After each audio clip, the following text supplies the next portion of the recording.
జీతము మరణము అని మనం తెలుసుకున్నాం. అయితే ఈ 5వ వారము ఒక గొప్ప అంశంలోకి మనం వెళ్తున్నాం. ఏంటంటే దేవుడు పరిశుద్ధుడు అని మనకు అందరికీ తెలుసు, అవునా కాదా? ఎసను దేవుడు పరిశుద్ధుడు కనుక ఆయన బిడ్డలమైన మనమందరం కూడా పరిశుద్ధులుగా ఉండాలని ఆయన కోరుకుంటున్నాడు. కాబట్టి దేవుని వాక్యంలోకి వెళ్తే వాక్యం దేవుడు నేను చదివిస్తాను, ఎందుకంటే ప్రిపేర్ అయ్యాను. 1 పేతురు 1వ అధ్యాయం 14-15 వచనాలు చూసుకుంటే దేవుని వాక్యం ఏం సెలవిస్తుంది అంటే, నేను పరిశుద్ధుడనై ఉన్నాను, నేను పరిశుద్ధుడనై ఉన్నాను కనుక మీరును పరిశుద్ధులై ఉండుడి అని ఆయన వాక్యము సెలవిస్తూ ఉంది. ఇంకా యెషయా 6:3 చూసుకుంటే, సైన్యములకు అధిపతియగు యెహోవా పరిశుద్ధుడు పరిశుద్ధుడు పరిశుద్ధుడు అని సర్వలోకము ఆయన మహిమతో నిండి ఉన్నది అని గొప్ప స్వరముతో ప్రతిగానములు చేయుచున్నారు దేవదూతలు. యెషయా 6:3 చూసుకుంటే, మరియు లేవియా కాండంలో 11వ అధ్యాయము 44వ వచనంలో చూసుకుంటే, నేను మీ దేవుడనైన యెహోవాను, నేను పరిశుద్ధుడను, నేను మీ దేవుడనైన యెహోవాను, నేను పరిశుద్ధుడను.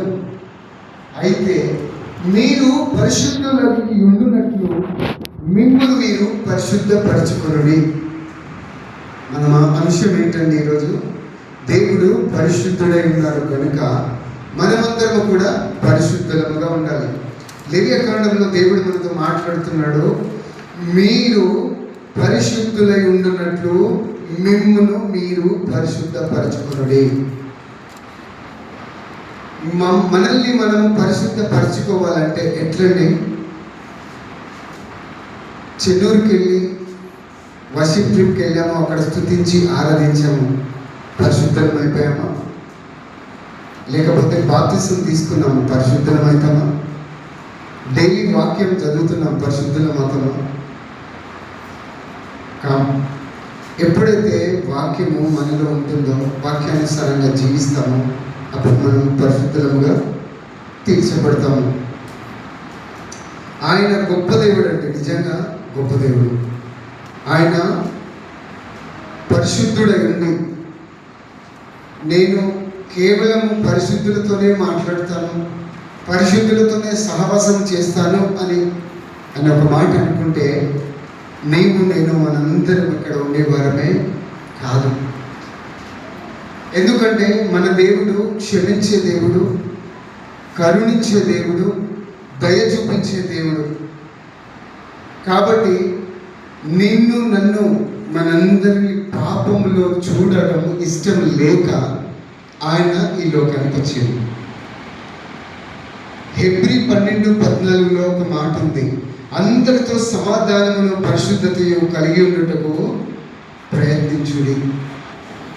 అందరితో పరిశుద్ధత మరియు సమాధానము కలిగి ఉండాలని ఆయన వాక్యము, ఆయన మాటలు, ఆయన ఆశ కూడా అదే.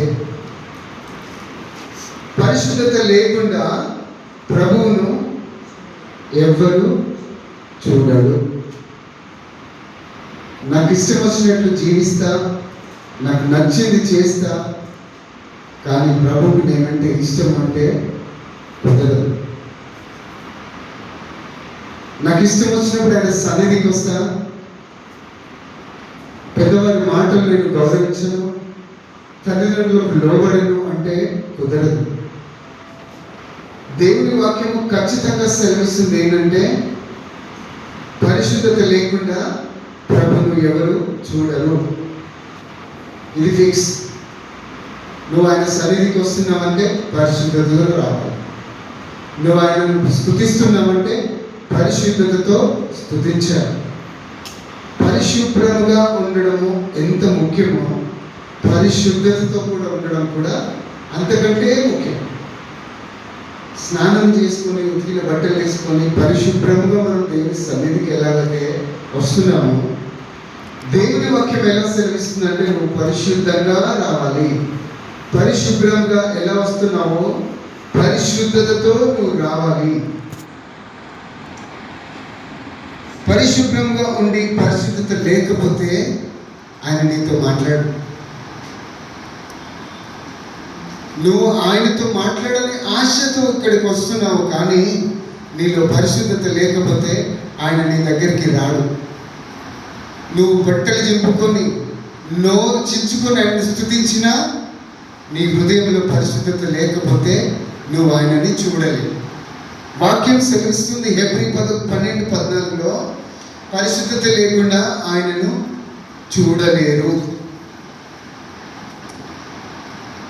ఆయన పరిశుద్ధ స్థలంలో మనం నిలబడాలంటే మనము శుద్ధ మనస్సు కలిగి ఉండాలి. దావీదు అంతటి వాడే కీర్తనలు 51:10 నాకు శుద్ధ మనస్సు దయచేయమని ప్రార్థించినట్లుగా దేవుని లేఖనాలు సెలవిస్తూ ఉన్నాయి. ఈ దేవుని లేఖనాలు మామూలుగా ఎవరు పడితే వాళ్ళు రాసినవి కావు. పరిశుద్ధాత్మ ప్రేరణతో రాసిన ఈ మాటలు ఇవాళ మనకి పరిశుద్ధమైన జీవితాన్ని జీవించడానికి మనకు అందించిన ఈ లేఖనములు చాలా గొప్పవి. ముఖ్య విషయం మనం చూసుకుంటే దేవుడు పరిశుద్ధుడే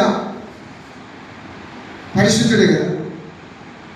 ఎగ్జాంపుల్, మనం ఒక గొప్పవారం అయి ఉంటే మనం ఎవరితోనే మాట్లాడతామంటే ఒక గొప్పవారితోనే మాట్లాడతాం. ఒక ప్రొఫెసర్ ఒక సామాన్య వ్యక్తితో మాట్లాడలేడు. ఒక ప్రొఫెసర్తోనే మాట్లాడతాడు. ఒక ఎమ్మెల్యేతోనే మాట్లాడతాడు. సామాన్యమైన వ్యక్తితో మాట్లాడలేడు. ఇలా ఎగ్జాంపుల్ చూసుకుంటే చాలా ఉన్నాయి.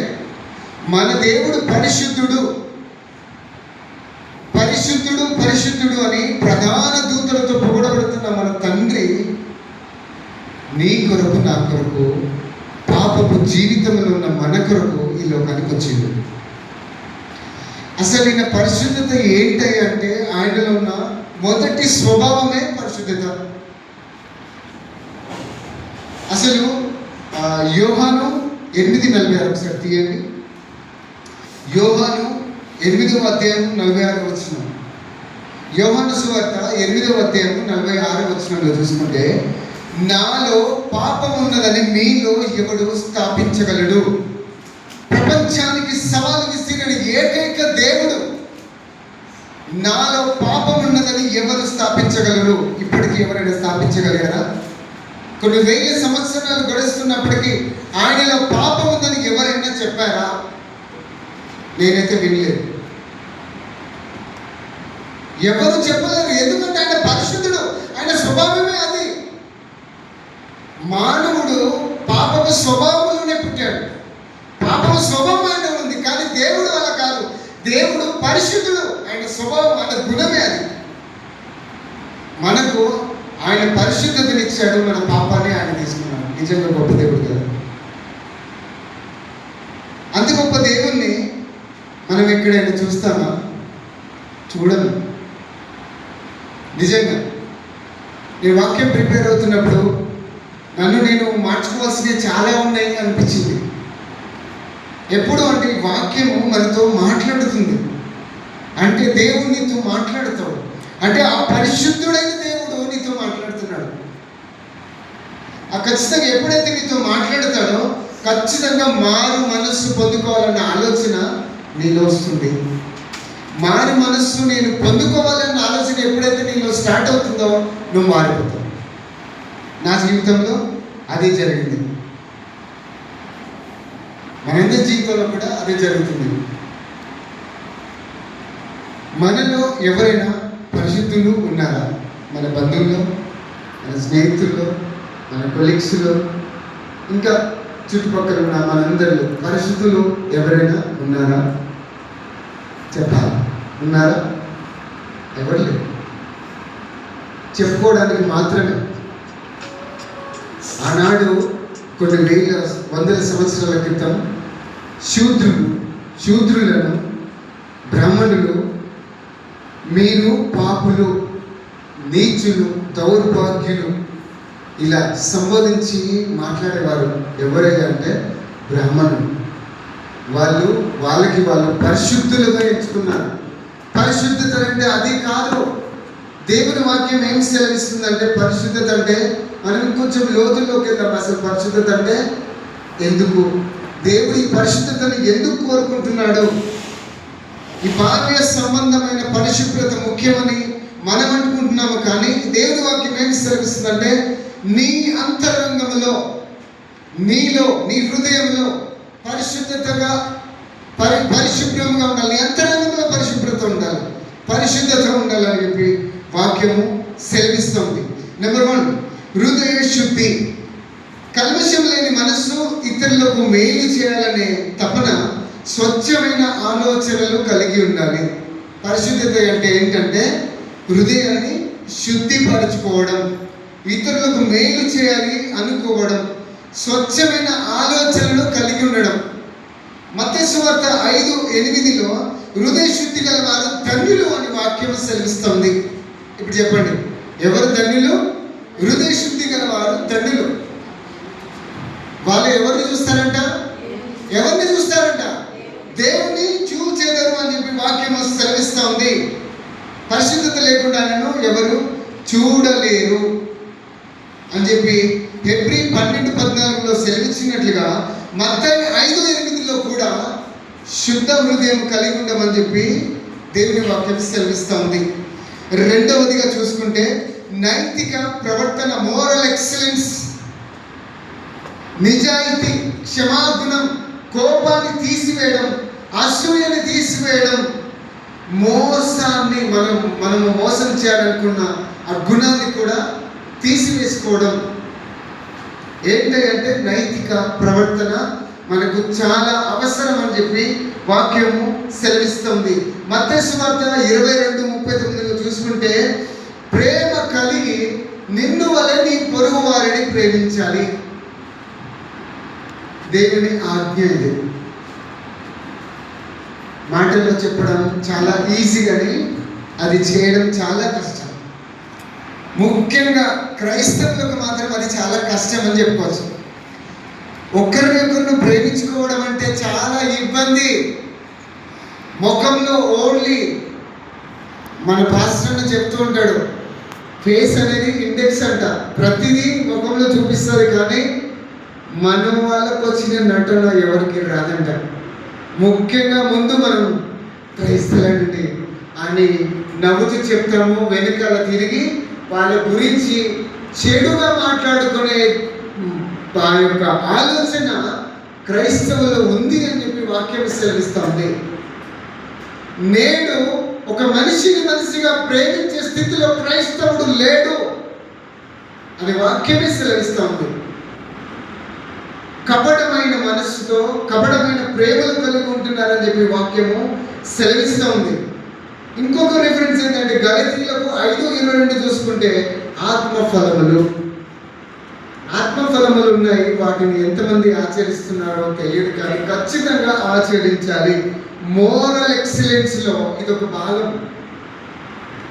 ఖచ్చితంగా ఆత్మఫలములు అనేది మన జీవితంలో, మన కుటుంబాలలో, మన పిల్లలలో, క్రైస్తవులుగా పిల్లబడుతున్న ప్రతి ఒక్కరిలో ఈ మోరల్ ఎక్సలెన్స్ అనేది ఖచ్చితంగా ఉండాలని చెప్పి వాక్యము సెలవిస్తుంది. మూడవదిగా చూసుకుంటే ఈ పరిశుద్ధతలో మూడవ భాగం ఏంటంటే దేవునితో సంబంధం, రిలేషన్ విత్ గాడ్. దేవునితో నీ రిలేషన్ ఎలా ఉంటుంది? దైవిక భీతి కలిగి ఉందా? భక్తి శ్రద్ధలతో ఆయన సన్నిధిలో నువ్వు నడుచుకుంటున్నావా? దేవునికి ఇష్టమైన జీవితమును జీవిస్తున్నావా? దేవునికి ఇష్టమైన జీవితం ఏంటి అంటే పరిశుద్ధమైన జీవితం. ఆ పరిశుద్ధమైన జీవితం నీలో ఉందా? పరిశుద్ధత లేకుండా దేవుని సన్నిధికి వచ్చి నువ్వు ఎంత ఏడ్చినా, గుండెలు బాదుకున్నా నీ ప్రార్థన వింటాడా? ఖచ్చితంగా వినడు. నీలో పాపం ఉంది, అబద్ధం ఉంది, మోసం ఉంది, ఇంకా మనుషులను కించపరిచే వ్యక్తిత్వం ఉంది. ఇలాంటివన్నీ ఉన్నప్పుడు నీ ప్రార్థన ఎలా ఉంటాడు దేవుడు? దేవుడు ఎప్పుడైతే మనల్ని ప్రేమిస్తున్నాడో మనం కూడా ఇతరుల్ని ప్రేమించాలి కదా. నువ్వు ఇతరుల్ని ప్రేమించకుండా దేవా నువ్వు మాత్రం నన్ను ప్రేమించు అంటే ఎలా? అది మనము ఒకసారి పరీక్షించుకుందాం, అది కరెక్టేనా? నువ్వు ఇతరులను ప్రేమించకుండా దేవా నన్నే ప్రేమించు, నన్ను ప్రేమించు అంటే ప్రేమిస్తాడా? నువ్వు ఇతరులను క్షమించకుండా దేవా నన్ను క్షమించు అంటే నన్ను క్షమిస్తాడా? మనల్ని క్షమిస్తాడా? నువ్వు ఇతరులను క్షమించినప్పుడే కదా నేను దేవుడు క్షమించేది. పరలోక ప్రార్థనలో మనం ఆ మాట చెప్తూ ఉంటాం, నువ్వు ఇతరులను క్షమించిన ప్రకారం మమ్మల్ని క్షమించు అని. నువ్వు ఇతరులను క్షమించకుండా, ఇతరులను ప్రేమించకుండా నువ్వు నన్ను ప్రేమించు క్షమించు అంటే ఎలా క్షమిస్తాడు దేవుడు? నమ్మకము, ప్రేమ, విధేయత, భయభక్తులు మనలో లేనప్పుడు దేవుడు మన దగ్గర ఉన్నాడు. ప్రేమ లేనివాడు నావాడు కానే కాదు. ప్రేమ లేనివాడు నావాడు కాడు అన్నప్పుడు పరిశుద్ధత లేకుండా ఎలా ఆయన వారం అవుతాం? ఎలా ఆయన వారం అవుతాం? మనం ఖచ్చితంగా పరీక్షించుకోవాలి. ఈ పరిశుద్ధత అనేది ముఖ్యంగా 3 విషయాలు. హృదయ శుద్ధి కలిగి ఉండాలి, నైతిక ప్రవర్తన మనలో ఉండాలంటే మోరల్ ఎక్సలెన్స్ అనేది మనం ఉండాలి. ప్యూర్ హార్ట్ కలిగి ఉండాలంటే పరిశుద్ధమైన హృదయం, దేవునితో సంబంధం ఖచ్చితంగా మనము కలిగి ఉండాలి. దేవుణ్ణి స్తుతించేవారు, ఆయనను ఆరాధించేవారు శారీరకంగా మరియు ఆధ్యాత్మికంగా పరిశుద్ధత కలిగి ఉండాలి.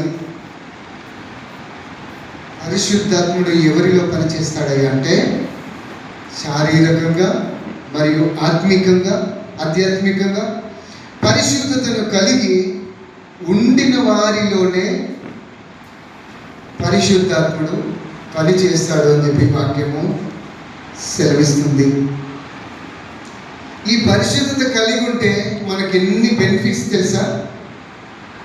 మనసుకు మనశ్శాంతి ఉంటుంది, శరీరానికి గొప్ప ప్రశాంతత ఉంటుంది, మంచి ఆరోగ్యం కూడా ఉంటుంది. దేవుడు మనకు మంచి ఆరోగ్యాన్ని ఇవ్వడానికి, ప్రశాంతత ఇవ్వడానికి, క్షేమం ఇవ్వడానికి, నువ్వు శాంతిగా జీవించడానికి కదా ఈ లోకానికి వచ్చింది. అది మనం గమనించకుండా మనకిష్టం వచ్చినట్లు దీవిస్తూ మన కుటుంబంలో దేవుని మాట అనేది లేకుండా మన ఇష్టానుసారంగా మన కుటుంబాన్ని ఎక్కడ పడితే అక్కడ మనం నిలబెడుతూ దేవా నేను పరిశుద్ధుని అన్నంత మాత్రం నా దేవుడు నీ హృదయాన్ని చూడడం ఖచ్చితంగా చూస్తాడు. నీ కుటుంబంలో వ్యక్తులు నిన్ను బాహ్యంగా చూస్తారేమో, కానీ దేవుడు హృదయ అంతరంగములు పరిశీలిస్తాడు దేవుడు. కనుక ఖచ్చితంగా ఆయన ఎదుట మనము ఏం చేస్తున్నాం అనేది ఆయనకు తెలిసిపోతుంది. మన హృదయంలో వాక్యం ఉంటే, ఏముంటే వాక్యం ఉంటే, మన హృదయంలో వాక్యం ఉంటే పాపానికి దూరముగా ఉంటాము, దేవునికి దగ్గరగా ఉంటాము. ఇప్పుడు చెప్పండి, మనం ఎవరికి దగ్గరగా ఉండాలి? ఎవరికి దగ్గరగా ఉండాలి? దేవునికి దగ్గరగా ఉండాలి. అంటే ఈ వాక్యము మనలో ఉండాలి. ఈ వాక్యం మనలో ఉంటే దేవునికి దగ్గరగా ఉంటాము, అంటే మనము పరిశుద్ధంగా ఉంటాము. ఇప్పుడు చెప్పండి, పాపానికి మనం దూరంగా ఉంటే దేవునికి దగ్గరగా ఉన్నప్పుడు మనం పరిశుద్ధంగా ఉంటున్నాము. ఇది ఫిక్స్ అన్న కదా. ఇప్పుడు మనం వాక్యానికి దూరముగా ఉండి దేవునికి దూరంగా ఉంటే మనలో ఏముంటుంది? పాపం ఉంటుంది. పాపం వలన వచ్చే జీతము మరణం. గడిచిన 2 వారాలు అదే ధ్యానించినాం. పాపము బహు భయంకరమైనది. నీలో వాక్యం ఎప్పుడైతే ఉండదో నెమ్మదిగా నీలోనికి పాపం వస్తుంది. ఏం కాదు బ్రదర్, నేను పాపాన్ని జయిస్తాను, పాపుల మధ్యలో నేను నడుస్తానంటే బీ కేర్ఫుల్. పాపము నిన్ను లోపరుచుకుంటుంది. పాపులతో సహవాసము చేయొద్దని చెప్పి వాక్యం సెలవిస్తుంది. యేసుకు పాపానికి దూరంగా ఉన్నట్లుగా లాస్ట్ వీక్ మనం చూసుకున్నాము. అంత గొప్ప నీతిమంతుడే పాపానికి దూరంగా ఉన్నప్పుడు నీవు నేను ఎంత? పాపము మనం దగ్గరికి వెళ్ళిన కొద్దీ మనల్ని లాగేసుకుంటుంది, మరణానికి దగ్గర చేస్తుంది. కాబట్టి పాపము మనలో నుండి వెళ్ళాలంటే వాక్యము మన జీవితంలోనికి రావాలి. వాక్యం మన జీవితంలో మనలో ఉంటున్నప్పుడు, దాన్ని ధ్యానిస్తున్నప్పుడు మన జీవితంలో ఉన్న ఒక్కొక్క మణిలన్నీ కూడా మనం తీసుకేసుకుంటాం. ఎలాగంటే వాక్యంలో. వాక్యానికి మొదటి ప్రాధాన్యత ఇచ్చి మన సంఘం కొన్ని నెలలుగా ఈ వేకు అనే దేవునితో ప్రారంభించింది. నిజంగా చెప్పాలంటే నాకు అర్థం కాలేదు, కానీ స్టార్ట్ చేసిన 2వ నెల నాకు వాక్యం గురించి చాలా అర్థమైంది. ఎందుకు పొద్దుగానే లేచి నువ్వు వాక్యాన్ని చదవాలి అంటే, వాక్యం ఏం చేస్తుంది అంటే పాపానికి దూరంగా చేస్తుంది, దేవునికి దగ్గర చేస్తుంది. ఇది మనం తెలుసుకుంటే వాక్యాన్ని మనం అంటిపెట్టుకుని ఉంటాము, దాన్ని మనం హక్ చేసుకుంటాము. దేవుడు మనల్ని పాపం నుంచి విడిపించడానికి, నిన్ను హత్తుకోవడానికి ఈ లోకానికి వచ్చిండు, హత్తుకున్నాడు. పాపానికి నువ్వు దగ్గరైతే పాపము నిన్ను హత్తుకుంటుంది. వాక్యానికి నువ్వు దగ్గరైతే దేవుడు నిన్ను హత్తుకుంటాడు. దేవుడు నిన్ను హత్తుకున్నప్పుడు ఎలా ఉంటుంది ఒకసారి ఎక్స్పీరియన్స్ చేయండి. దేవుడే నీ దగ్గరికి వచ్చి నిన్ను హత్తుకున్నాడు అంటే ఇంకా నీకు బాధలు ఉంటాయా? దుఃఖం ఉంటుందా? కన్నీరు ఉంటుందా? బాధలు ఉంటాయా? సమస్యలు ఉంటాయా? ఏముంటాయి చెప్పండి? ఇవన్నీ ఉంటాయి, కానీ వాటిని మనము జయించే బలము దేవుడు మనకిస్తాడు. కష్టాలు, బాధలు, ఇబ్బందులు, కన్నీరులు ఇవన్నీ కూడా క్రైస్తవ జీవితంలోనే ఎక్కువ ఉంటాయి. వాటినన్నిటినీ జయించడానికే ఈ వాక్యం మనకు దేవుడిచ్చాడు. ఈ వాక్యము దేవుడై ఉన్నాడని యోహాను 1వ అధ్యాయం 1వ వచనంలో చూసుకున్నాం. వాక్యం ఎవరు అంటే దేవుడే. ఈ వాక్యం నీలో ఉంది అంటే నీలో దేవుడు ఉన్నాడని కదా అర్థము. అది గ్రహించకుండా ఎక్కడో కూడా వెళ్ళి ఏ సంఘంలో మంచి జరుగుతుంది, ఏ సంఘంలో గొప్ప కార్యాలు చేస్తున్నాడో అంటే అక్కడ నమ్మి వెళ్తున్నావంటే నువ్వు వాక్యాన్ని నమ్మడం లేదనే అర్థం. నువ్వు నిజంగా వాక్యాన్ని ధ్యానిస్తే ఖచ్చితంగా దేవుడు నీలో కార్యాలు చేస్తాడు కదా. ఏ చర్చిలో ఏముందండి? వాక్యం లేని సంఘాలు ఉన్నాయి, వాక్యం లేని పెద్ద పెద్ద చర్చిలు ఉన్నాయి తప్ప అక్కడ వాటిని నమ్మి మనం వెళ్ళి వాక్యానికి దూరం అవుతున్నామే తప్ప పరిశుద్ధత అనేది మనము కొదవైతున్నాము, దానికి కరువైతున్నాము. నేను గొప్ప కార్యాలు చేస్తామని, లేకపోతే ఇవి ఇంకా పెద్ద పెద్ద మీటింగ్స్ పెట్టుకొని వాక్యము లేని బోధనలు చూస్తున్నాము తప్ప క్రీస్తు అక్కడ కనబడని పరిచర్య అక్కడ కనబడుతుంది.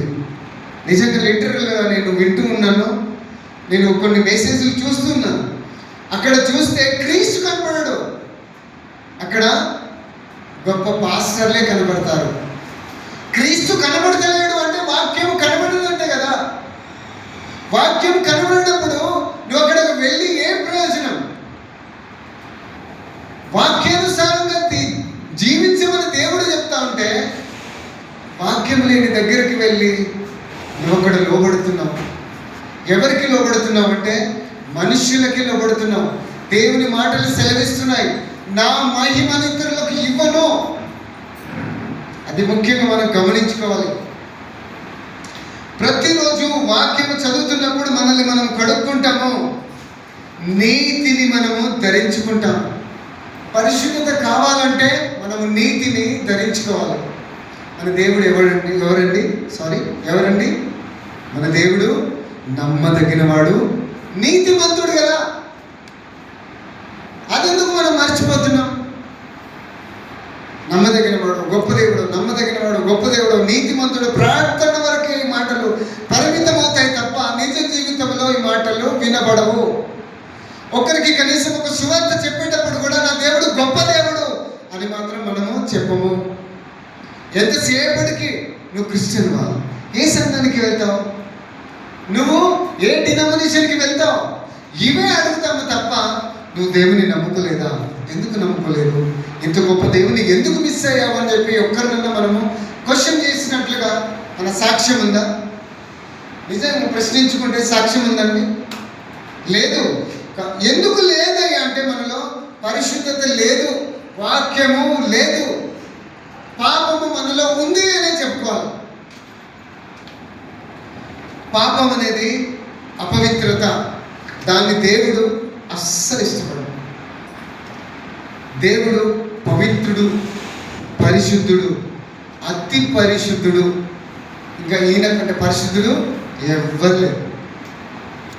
ఆ అతి పరిశుద్ధుడిని మనము ఎలా దూరం చేస్తున్నాము, ఆయనతో సహవాసం చేస్తున్నామా లేదా, వాక్యానుసారంగా దేవుడు మనలో జీవిస్తున్నాడా లేదా, దేవునికి దగ్గర అవుతున్నామా లేదా అనేది ఖచ్చితంగా మనము ప్రశ్నించుకోవాలి. దేవుడు ఒక్కడే కోరుకుంటున్నాడండి, దేవుడు పరిశుద్ధుడు. అవునా కదా?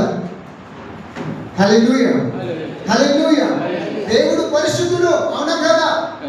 దేవుడు పరిశుద్ధుడైనప్పుడు ఆయన స్వరక్తముతో కన్నా నన్ను మనందరూ కూడా పరిశుద్ధంగా ఉండాలనే ఆలోచన ఆయనకు ఉంటుంది కదా, ఆ ఆశ ఆయనకు ఉంటుంది కదా. మన ఆశను ఎవరు గమనిస్తున్నాం? నా కొడుకు, నేను దేవుడిని తెలుసుకున్నప్పుడు నా కొడుకు కూడా దేవుడు తెలుసుకోవాలని నేను ఆశిస్తాను కదా. నేను పరిశుద్ధంగా ఉన్నప్పుడు నా కొడుకు పరిశుద్ధంగా ఉండాలని ఆశిస్తాను కదా.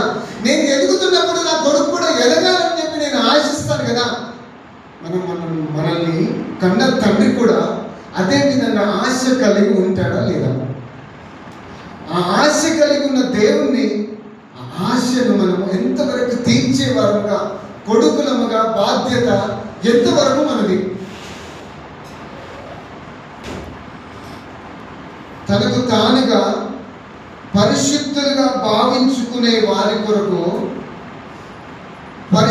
పశ్చాత్తాపపడే పాపుల కొరకు మన దేవుడు ఈ లోకానికి వచ్చాడు.